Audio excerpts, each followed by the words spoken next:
Recientemente, en Bielorrusia, hubo una convocatoria de reservistas. No hubo entrenamiento, pero aún así llamaron a los reservistas. Les confiscaron los teléfonos celulares y recibieron la notificación de que debían presentarse en pocas horas. Muchas personas expresan su ansiedad en redes sociales. Analizaremos este tema a continuación. Antes de eso, esta vez publiqué un libro. Es mi primer producto, así que les agradecería mucho si le echan un vistazo. A partir de mediados de febrero de 2026, los residentes de la región occidental de Bielorrusia recibieron repentinamente órdenes de convocatoria para la reserva. Por eso, recibieron notificaciones de movilización sin previo aviso y se les ordenó presentarse en unas pocas horas. Según redes sociales, el día que recibieron la convocatoria y notificación, fueron directo al campo de entrenamiento. Pavel Latushko, quien también es una figura de la oposición en Bielorrusia, declaró en una entrevista con la cadena ucraniana Kiev 24 que la velocidad y el método de esta convocatoria de reservistas en Bielorrusia parecen diferentes a los entrenamientos de reservistas anteriores. Pavel Latushko dijo que recibió la notificación a las 10 p.m. y debía presentarse en el campo de reservistas antes de las 8 a.m. del día siguiente. Afirmó que hay convocatorias masivas en el oeste de Bielorrusia y también mencionó que los teléfonos celulares son confiscados al llegar al campo de entrenamiento de reservistas, por lo que una vez que ingresan no hay manera de comunicarse con sus familias. Lo más importante es que en ese momento no había entrenamiento de reservistas en Bielorrusia.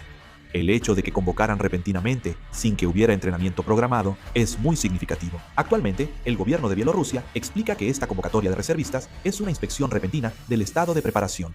Según el anuncio oficial, dicen que es una medida para verificar regularmente el estado de preparación para el combate. Sin embargo, las circunstancias que se reportan localmente son bastante inusuales. La notificación de convocatoria se entregó en un periodo de tiempo muy corto y algunos de los convocados afirman que se les pidió presentarse de inmediato. También se dice que las órdenes de traslado se dieron sin explicaciones detalladas, lo que ha llevado a especulaciones de que esto podría no ser solo un entrenamiento puntual. Por eso, algunos interpretan que esta medida podría ser una etapa previa con miras a una posible declaración de movilización en el futuro. Se analiza que podría tratarse de una medida para revisar el estado de preparación, operando los procedimientos administrativos y el sistema de movilización como si fuera una situación real. Especialmente, el momento es delicado. Esta convocatoria comenzó mientras Polonia y Lituania, miembros de la OTAN, están reforzando la vigilancia en sus fronteras. Ambos países han aumentado recientemente sus fuerzas y ampliado las actividades de vigilancia, elevando el nivel de tensión. En esta situación, al convocar a los reservistas principalmente en la región occidental de Bielorrusia, los países vecinos lo están interpretando como una señal militar. Los movimientos de tropas en las zonas cercanas a la frontera inevitablemente provocan medidas de respuesta inmediata. Esta medida surge como un factor que puede impactar la seguridad regional, más allá de una inspección interna, al coincidir momento y ubicación. Si se toman más medidas de movilización o solo es una inspección, las tensiones en Europa del Este pueden cambiar mucho. Algunos relacionan este movimiento con la escasez de personal en Rusia. Se considera que Rusia ha sufrido una considerable pérdida de tropas en una guerra prolongada y ha tenido dificultades constantes para reclutar nuevas fuerzas. En esta situación, algunos observan que Rusia podría estar tratando de utilizar las fuerzas de Bielorrusia, que están estrechamente vinculadas militarmente, en lugar de declarar una nueva movilización directamente.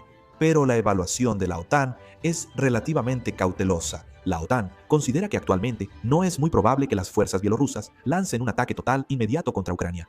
Teniendo en cuenta la opinión pública interna de Bielorrusia, el estado de preparación de combate de su ejército y la carga política que tendrían que asumir si participan directamente en la guerra, se considera que una escalada apresurada no sería fácil. Aún así, la OTAN enfatiza que es necesario mantener una vigilancia constante, ya que no se necesitaría mucho tiempo para que un despliegue de tropas o ejercicios militares se conviertan en operaciones reales. La movilización de reservistas en el oeste de Bielorrusia, cerca de una zona sensible, podría alertar tanto al norte de Ucrania como al frente oriental de la OTAN, incluyendo Polonia y Lituania. Por eso, la OTAN está reforzando sus actividades de vigilancia e inteligencia, siguiendo la situación de cerca. Aunque no parece inminente una invasión, que Rusia mantenga opciones abiertas bajo presión de personal hace que el movimiento de Bielorrusia sea una variable importante. Rusia padece una escasez crónica de personal y muestra agotamiento por la larga guerra, aunque Ucrania también enfrenta este problema.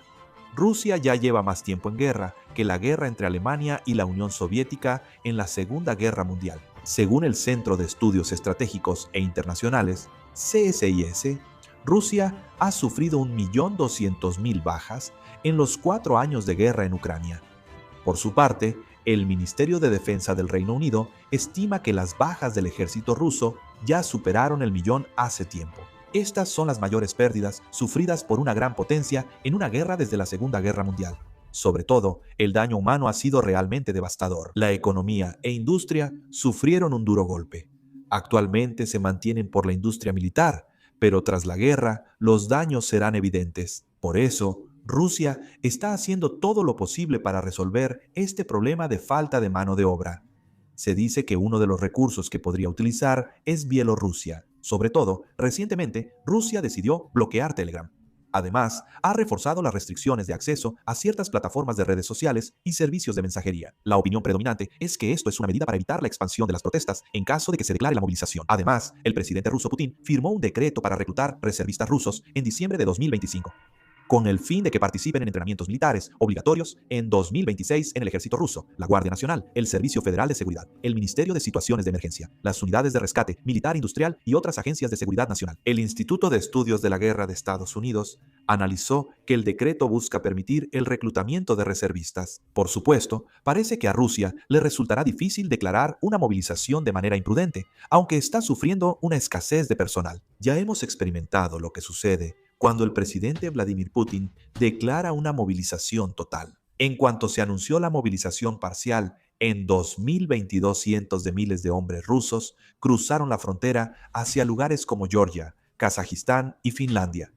Los precios de los boletos de avión se dispararon y las filas de autos en los puestos fronterizos parecían interminables. Esto mostró la gran ansiedad de las clases susceptibles de ser reclutadas, sin importar el apoyo popular a la guerra. Con la prolongación de la guerra y el aumento de costos, pérdidas y ansiedad familiar, podrían repetirse disturbios sociales si hay otra movilización masiva, algo que el gobierno ruso sabe bien. En años recientes se han usado métodos indirectos como aumentar el número de soldados contratados, pagar bonificaciones, reclutar presos y atraer mercenarios extranjeros en vez de una movilización general. Estos métodos son costosos y pueden afectar la estabilidad y calidad de las tropas. Sobre todo, mientras más se prolonga la guerra, tiende a disminuir el número de voluntarios. Es en este punto donde aparece la Carta de Bielorrusia. Por eso, como mencioné antes, se plantea usar reservistas de Bielorrusia para cubrir la falta de personal. De esta manera, dentro de Rusia no se emitiría una nueva orden de movilización, por lo que no se provocaría de inmediato una fuga masiva. Al mismo tiempo, la comunidad internacional podría mantener la apariencia de que se trata de una medida militar autónoma de Bielorrusia. Otro punto importante es la dispersión de la responsabilidad política. Si Rusia lleva a cabo una movilización adicional directamente, toda la carga recaería sobre Moscú. Sin embargo, si Bielorrusia convoca a los reservistas y expande sus actividades militares, Rusia puede adoptar una estructura de apoyo desde la retaguardia. Esta es una estrategia mucho más flexible en términos de gestión de la opinión pública interna. Puede ser un cálculo para mantener la capacidad de llevar a cabo la guerra mientras se minimiza la reacción social. Por supuesto, no hay una confirmación de que esto haya entrado en la fase de ejecución. Pero considerando la situación de desgaste de personal que enfrenta Rusia y el cansancio interno, hay suficientes razones para que busquen una vía indirecta en lugar de una movilización masiva directa. Por eso, el reciente movimiento de Bielorrusia para convocar a los reservistas se interpreta no solo como un simple entrenamiento, sino como una opción estratégica.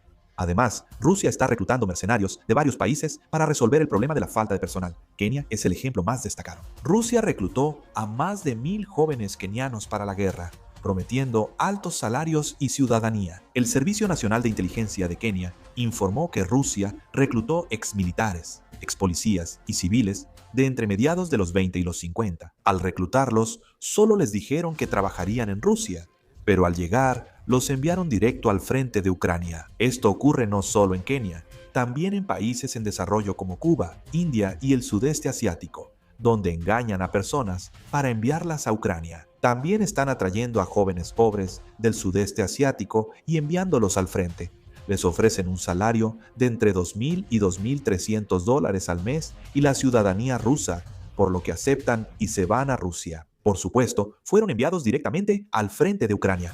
Además, según los informes de los medios, los nuevos reclutas enviados al frente solo sobreviven un promedio de 72 horas, lo que significa que literalmente los están usando como carne de cañón. Autoridades ucranianas reportan que más de 18,000 personas de 128 países han servido o sirven en el ejército ruso, que recluta mercenarios internacionales. Aún no está claro qué implica que Bielorrusia haya llamado a sus reservistas. Dado que hay rumores de que Rusia se está preparando para declarar la movilización para resolver su problema de falta de personal y que están tratando de reunir la mayor cantidad de gente posible en varios lugares, la repentina convocatoria de reservistas por parte de Bielorrusia parece estar relacionada con la guerra en Ucrania.